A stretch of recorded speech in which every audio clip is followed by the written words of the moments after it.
Narwa, narwa, he, narekele, narekele mo. Nara, nara, he, narekele, narekele mo. Reçois ma louange, reçois ma louange, reçois ma louange. Reçois ma louange, reçois ma louange, reçois ma louange. Bonjour à tous, bonsoir à tous. Que le Dieu de toute bénédiction ouvre sur vos vies l'écluse des cieux et qu'il laisse descendre en abondance, au nom souverain de Jésus-Christ, ces innombrables bénédictions sur vos vies, afin de vous accorder tout ce qui est utile et nécessaire dans tous vos besoins, car tout a été pourvu en Jésus-Christ. Tout est pourvu en Jésus-Christ. Voilà. Alors, ce nouveau message s'intitule « Pour vous pousser à me ressembler ». Pour vous pousser, pour vous aider à me ressembler. Je me suis réveillé ce matin par la grâce du Seigneur Jésus-Christ. Et quand je me suis adressé au Seigneur Jésus, dans tout ce que je lui ai dit, je lui ai posé cette question. J'ai dit, Seigneur Jésus-Christ, toi qui es Dieu, souverain, au-dessus de toute chose, ayant tout pouvoir, toute autorité sur toute chose, qui domine sur tout, pourquoi laisses-tu des créatures faire autant de mal à d'autres créatures et à ta création?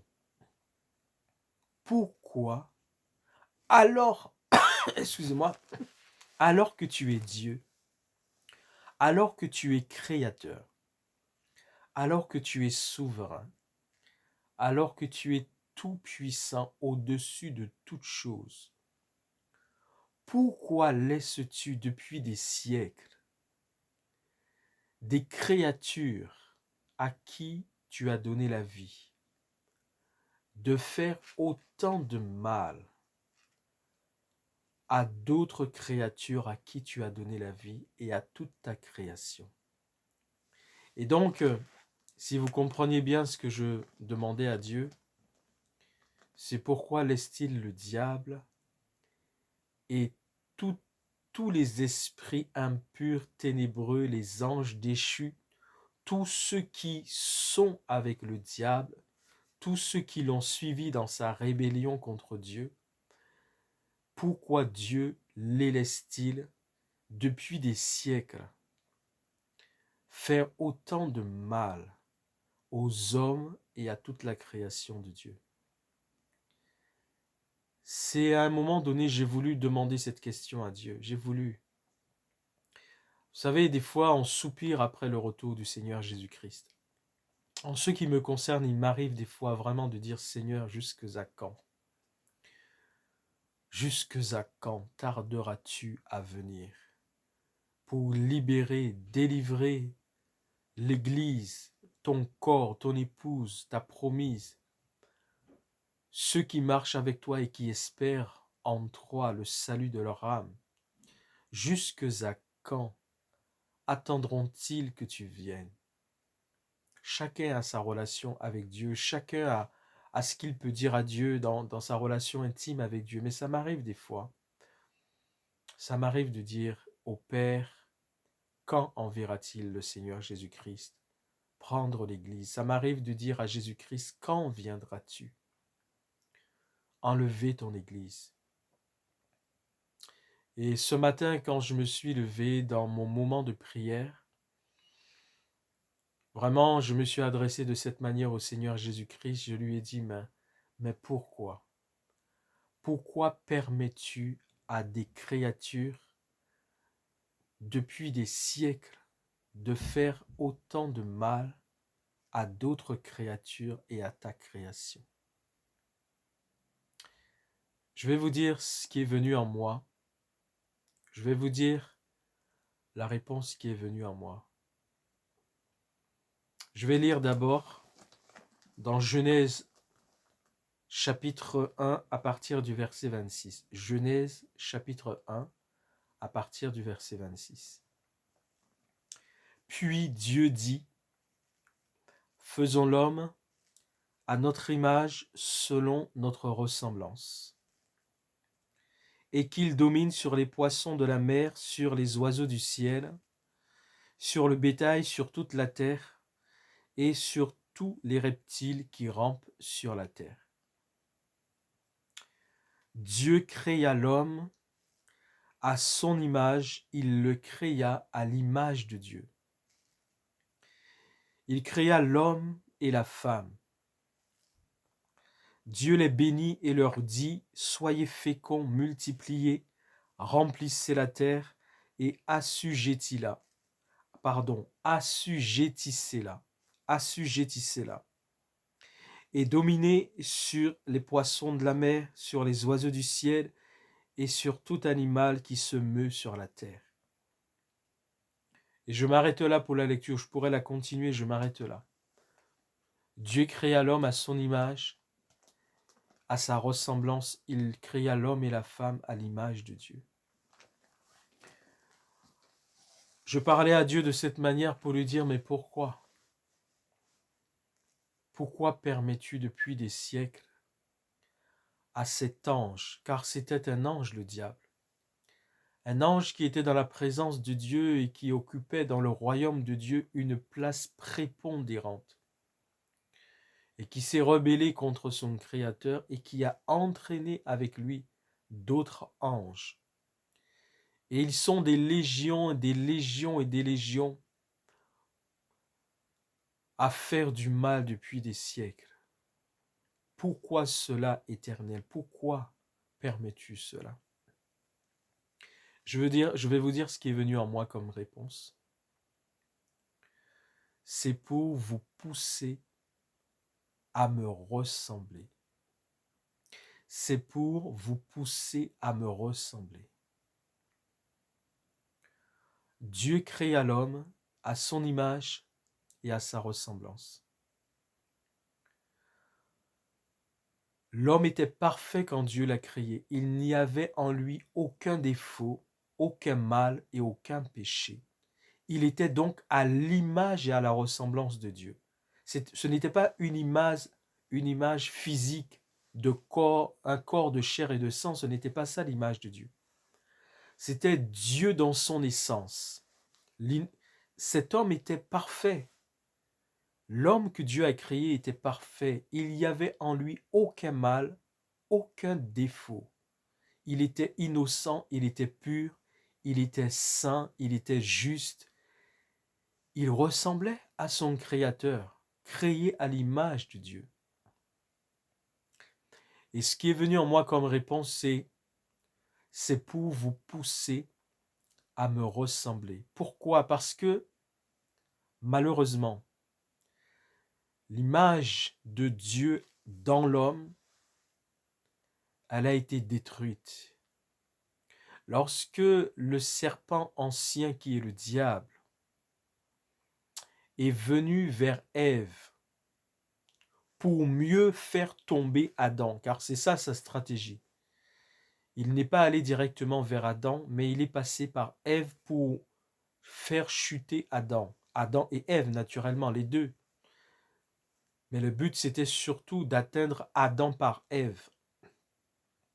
Lorsqu'il a réussi sa stratégie est qu'effectivement, l'homme et la femme ont chuté, ont péché, ont désobéi à Dieu. L'image de Dieu dans l'homme a été détruite. L'homme n'était plus innocent. D'ailleurs, souvenez-vous que il est dit, la femme regarda le fruit dont Dieu leur avait dit, vous n'en mangerez pas. Et il est dit, elle vit que ce fruit était agréable à la vue et qu'il était bon pour ouvrir, pour donner l'intelligence, pour ouvrir l'intelligence. Vous vous rappelez de ça? Je vais le chercher pour vous. Je vais le chercher pour vous. Je suis au chapitre 3 de la Genèse. D'accord? Et je lis au verset 6, chapitre 3 de la Genèse, verset 6. La femme vit que l'arbre était bon à manger et agréable à la vue, et qu'il était précieux pour ouvrir l'intelligence. Bon à manger, agréable à la vue, et précieux pour ouvrir l'intelligence. Le diable est venu pousser la femme et l'homme dans ce qu'il a fait chuter lui-même. Il est venu créer, susciter dans le cœur de l'homme et de la femme la convoitise des yeux et l'orgueil de la vie. Parce que l'homme et la femme étaient saints, purs, innocents, à l'image de Dieu, à l'image de celui qui les a créés. Mais le diable est venu susciter dans leur cœur, dans leur désir, ce qu'il a fait chuter, lui, le diable, c'est-à-dire la convoitise. Lui, il a convoité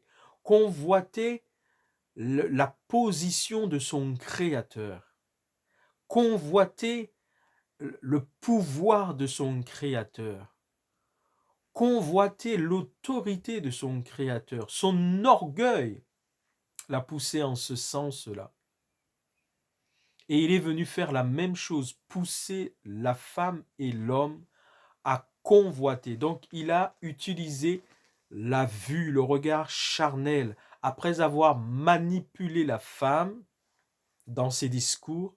C'est pour cela que nous n'avons pas à discuter avec le diable. Si jamais il se présente à vous, et il peut se présenter sous différentes formes, il ne faut pas discuter avec lui. C'est pour ça qu'il faut demander à Dieu le discernement en toutes choses, pour reconnaître si c'est un esprit malin, si c'est le diable lui-même qui est en train de venir tenter de nous manipuler sous différentes formes. Parce qu'il peut se présenter à quelqu'un lui-même directement, mais il peut se présenter à quelqu'un sous différentes formes, en utilisant d'autres personnes, en utilisant quelque chose que vous regardez, en utilisant un chant, une musique mondaine que vous êtes en train d'écouter. Il peut utiliser différentes formes.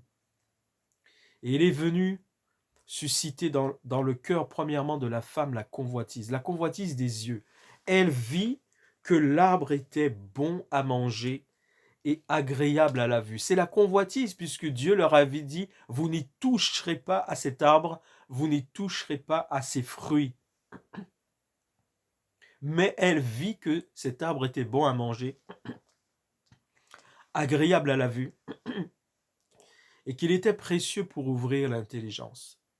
Donc il va susciter la convoitise par la vue charnelle, la vue des yeux charnels. Et il continue à le faire, et beaucoup de personnes tombent dans son piège en se laissant séduire par la convoitise des yeux et de la chair.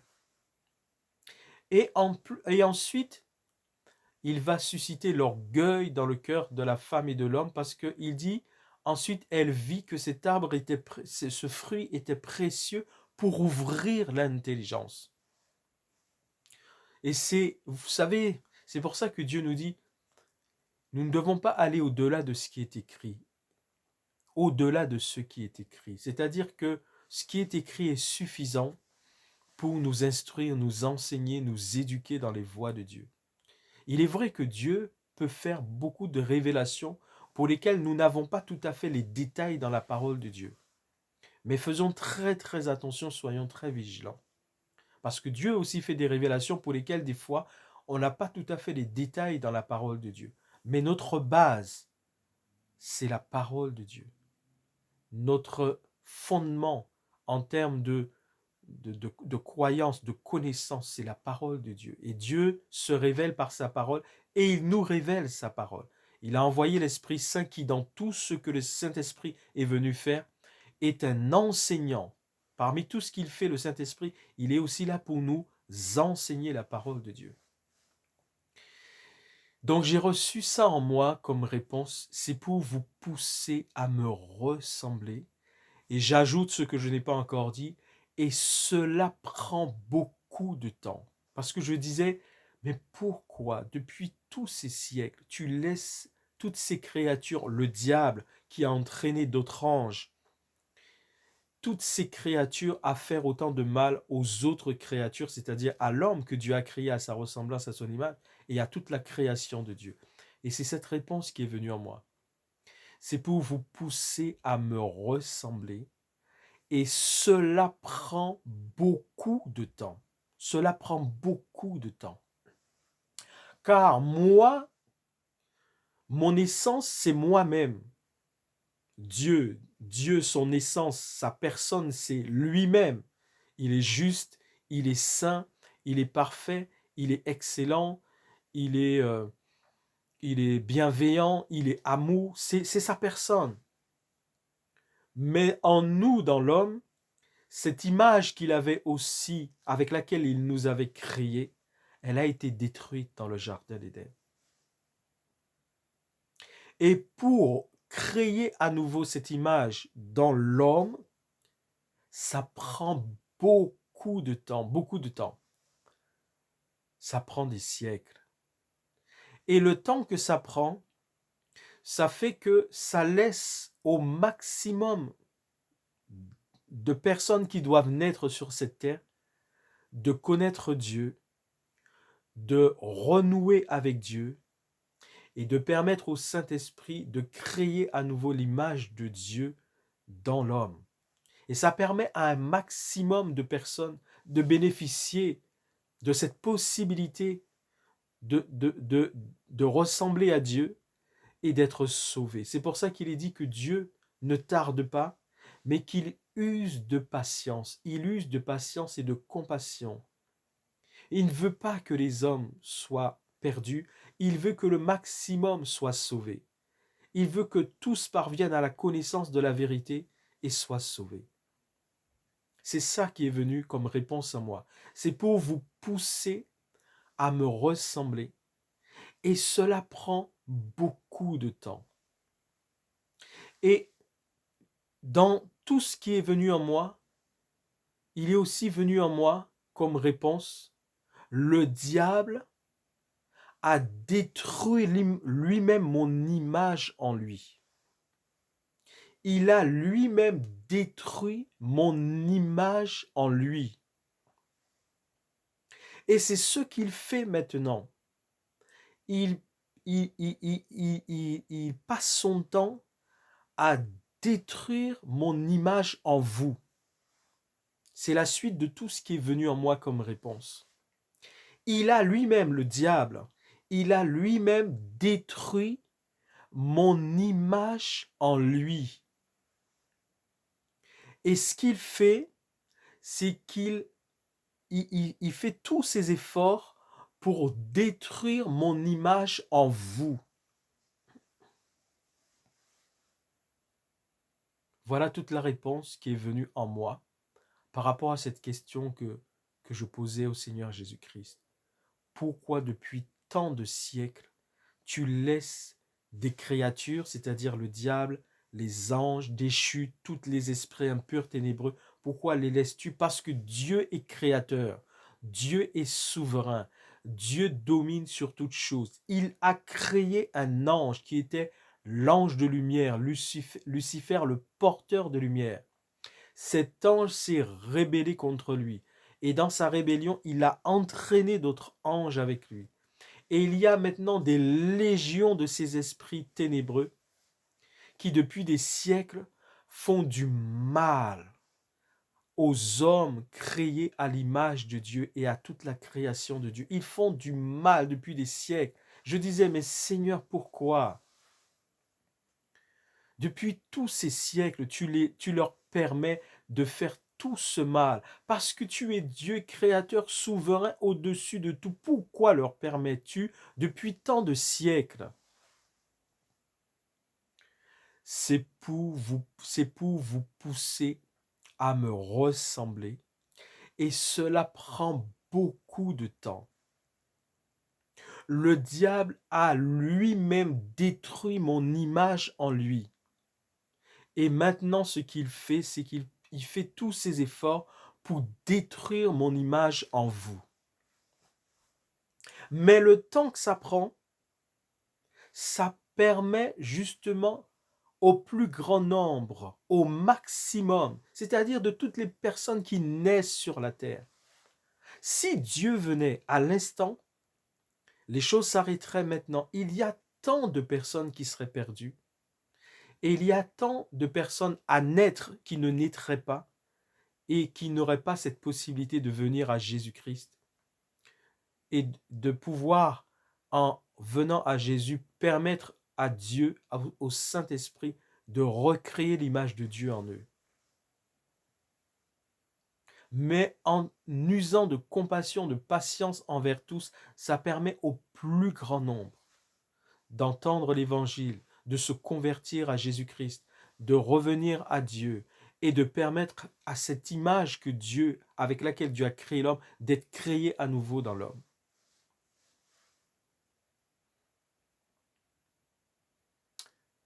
Oui, c'est pour vous pousser à me ressembler. Alors on pourrait dire, mais est-ce que c'est nécessaire pour ressembler Dieu qu'on soit face à une telle adversité de la part du diable et des esprits ténébreux et de tous les anges déchus? Est-ce nécessaire? Eh bien oui. Eh bien oui. Parce que tant qu'une personne n'est pas confrontée à une situation,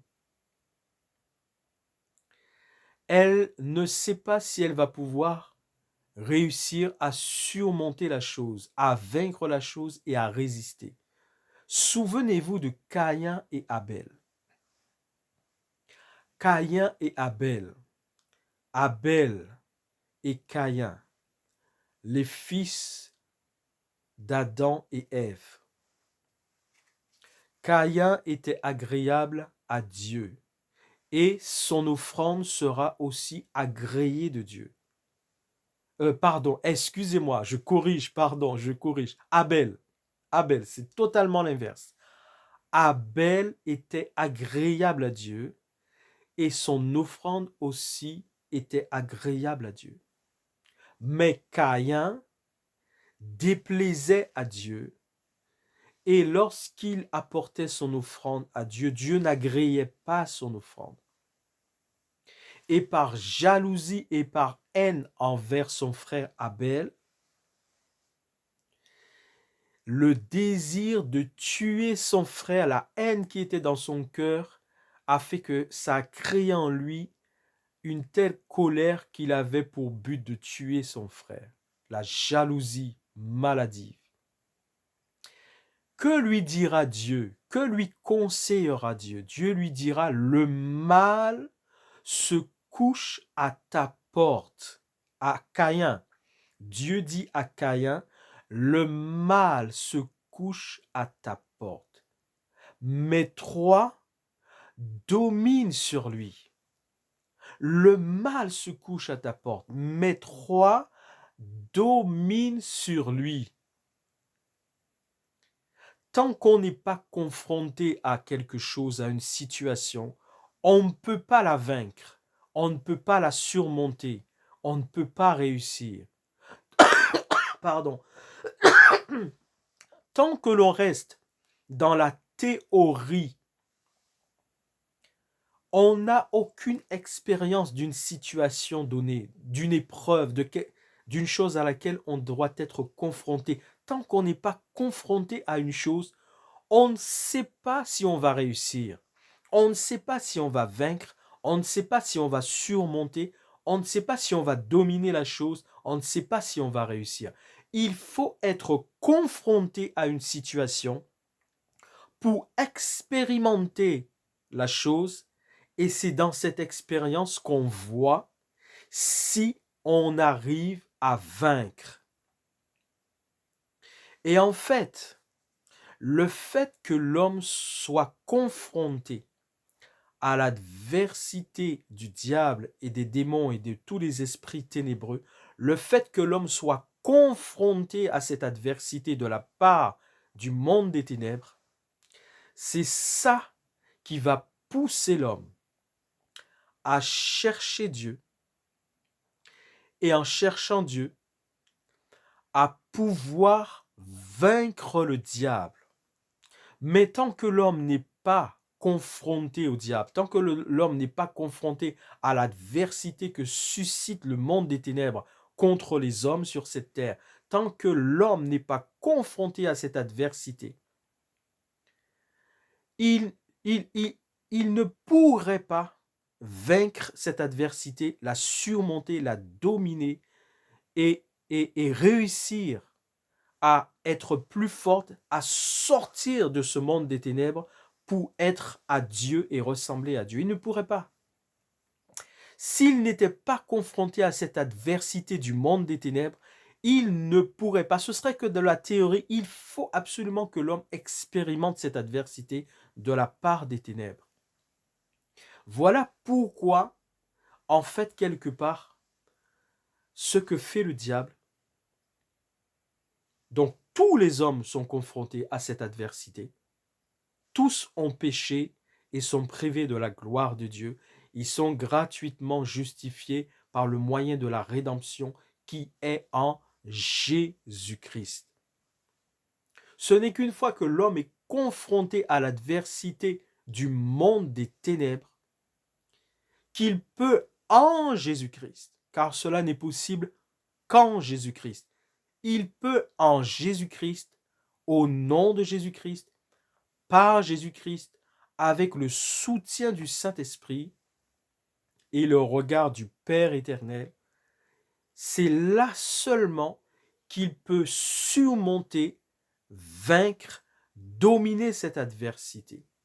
Parce qu'en Jésus, celui qui est vraiment en Christ et qui demeure en Christ et qui s'appuie sur Jésus-Christ, il va pouvoir vaincre.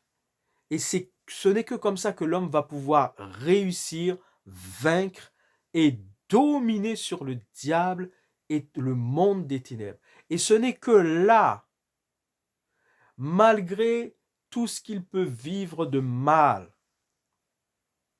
ce n'est que là qu'il va apprendre à ressembler à Dieu, à son Créateur. Cette image qui a été détruite en lui dans le jardin d'Éden, ce n'est qu'à travers cette adversité du monde des ténèbres, à travers les différentes épreuves, à travers les différentes attaques, lorsqu'il vient à Jésus-Christ et qu'il est en Christ et qu'il résiste et que Jésus lui donne la victoire parce qu'il fait confiance à Jésus, parce qu'il prie, parce qu'il persévère dans les voies de Dieu et que Dieu lui donne de réussir, ce n'est que comme ça qu'il arrive à vaincre le monde des ténèbres et que l'image de Dieu se crée à nouveau en lui.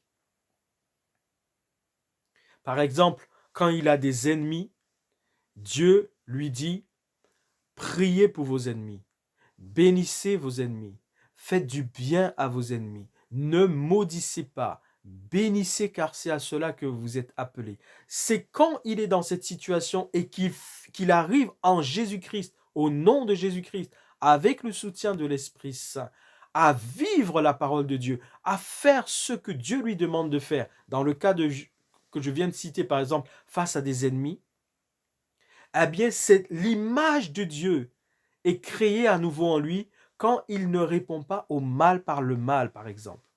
Quand il ne répond pas au mal par le mal, l'image de Dieu se manifeste et se voit en lui.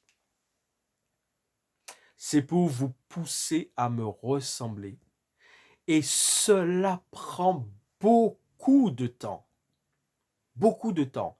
Et le beaucoup de temps, ce sont des siècles et des siècles. Et cela permet à d'autres âmes de venir au monde dans des corps de chair et de sang, de naître sur cette terre et à un moment donné de rencontrer Jésus-Christ, de devenir des chrétiens, des enfants de Dieu, de lutter contre le monde des ténèbres et de permettre à cette image de Dieu qu'ils avaient au début d'être créée à nouveau en eux. Mais si l'homme n'était pas confronté à cette adversité, l'image de Dieu n'aurait jamais pu être recréée dans l'homme. Si l'homme n'était pas confronté à l'adversité du monde des ténèbres, dans ce monde, l'image de Dieu ne pourrait pas être créée à nouveau dans l'homme. Dans cette adversité, quand l'homme en Jésus-Christ vit la parole de Christ, c'est-à-dire les circonstances qu'il peut vivre, il fait les choses comme Dieu lui demande, l'image de Dieu à nouveau est créée en lui. C'est pour vous pousser à me ressembler et cela prend beaucoup de temps. Lui, le diable, il a lui-même détruit mon image en lui. Et il fait tous ses efforts pour détruire mon image en vous. Alors, bien-aimés, la Bible nous dit, résistez au diable et il fuira loin de vous. Et il nous est encore dit, veillez, veillons car le diable rôde comme un lion rugissant, cherchant qui il dévorera. Que Dieu nous aide chacun, que l'Esprit Saint, que le Saint-Esprit nous aide chacun à être rempli de lui, de son onction et de sa présence. Le Saint-Esprit fait de nous des temples pour Dieu, des habitations pour Dieu. Demandons tous les jours au Saint-Esprit de nous remplir de sa présence, de son onction. Demandons tous les jours au Saint-Esprit, au nom de Jésus-Christ, de nous communiquer les pensées de Jésus-Christ, les désirs de Jésus-Christ, les sentiments de Jésus-Christ. Demandons au Saint-Esprit, au nom de Jésus-Christ, de prendre de ce qui est à Jésus-Christ, de nous l'annoncer et de glorifier Jésus-Christ en nous et par nous, pour que nous puissions résister au diable, que nous soyons vainqueurs, que nous puissions dominer sur le monde des ténèbres et que l'image de notre Créateur puisse se voir de plus en plus en nous. Parce que Dieu nous a créés au départ à son image et à sa ressemblance. Et il veut que nous puissions lui ressembler. Quand nous venons à Jésus-Christ, cette image qui a été détruite dans le jardin d'Éden va être à nouveau recréée en nous. Que Dieu nous aide à développer par le Saint-Esprit au nom de Jésus-Christ l'image de Dieu en nous. Que Dieu nous aide chacun, que Dieu nous bénisse ensemble au nom de Jésus-Christ. À bientôt pour un prochain message.